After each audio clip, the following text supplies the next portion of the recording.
बहू और बेटी एक समान, सास बहू की कहानी। माँ, मैं बहुत थक गई हूँ घर संभालते संभालते। यहाँ मेरी थकान किसी को नजर नहीं आती। कुछ दिन आराम करना चाहती हूँ। सोच रही हूँ कुछ दिनों के लिए अपने मायके आ जाऊं।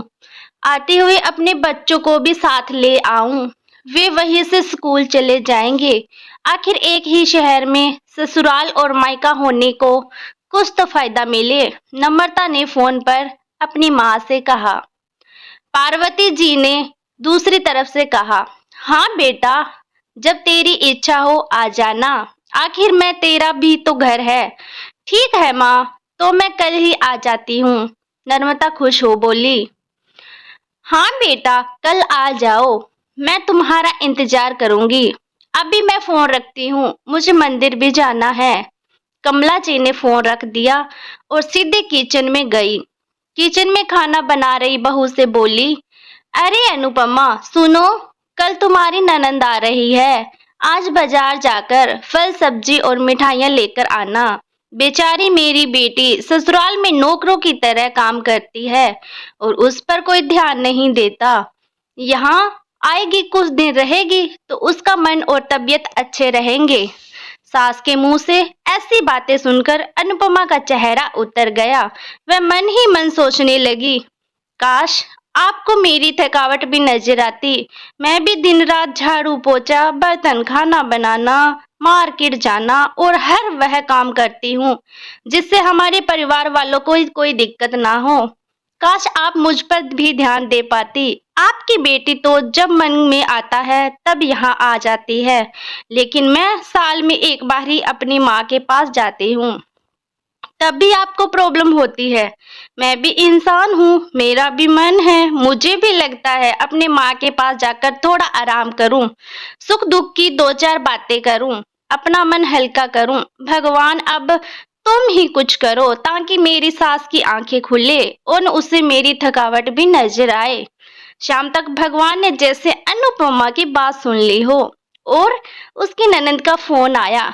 ननंद ने अपनी माँ से कहा कि उसकी सास ने उसे मायके आने के लिए मना कर दिया है, इसलिए इस बार वो नहीं आ सकती। पार्वती जी बोली, ऐसे कैसे मना कर दिया? पहले तो कभी वह तुम्हें आने के लिए नहीं रोकती थी, इस बार भला क्या हो गया?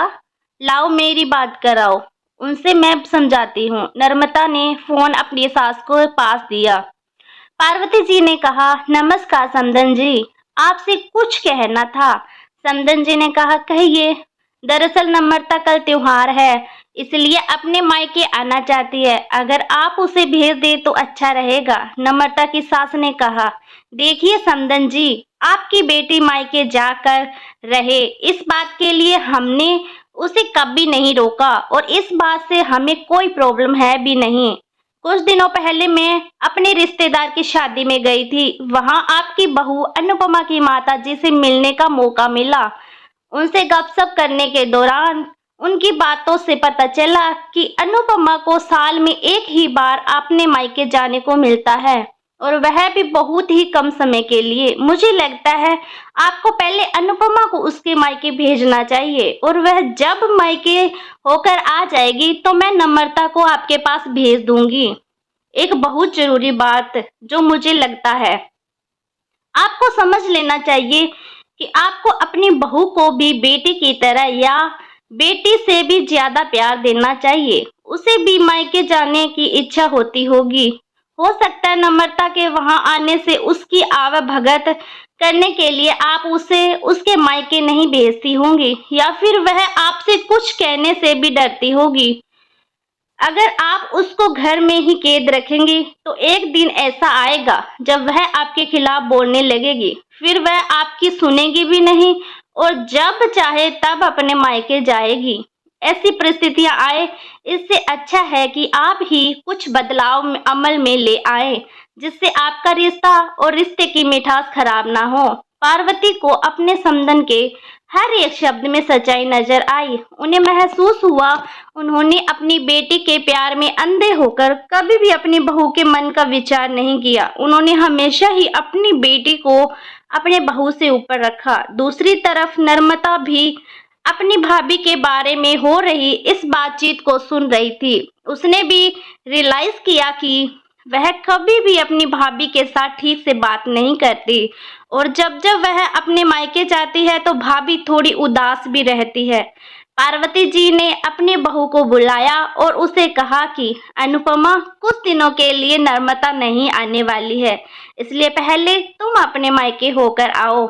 यह सुनते ही अनुपमा का चेहरा खिल उठा, क्योंकि यह पहली बार था जब उसकी सास ने सामने से उसे अपने मायके जाने के लिए कहा था। अगले ही दिन अनुपमा अपने मायके गई और इस बार एक दो दिन नहीं, पूरे हफ्ते भर रहकर आई।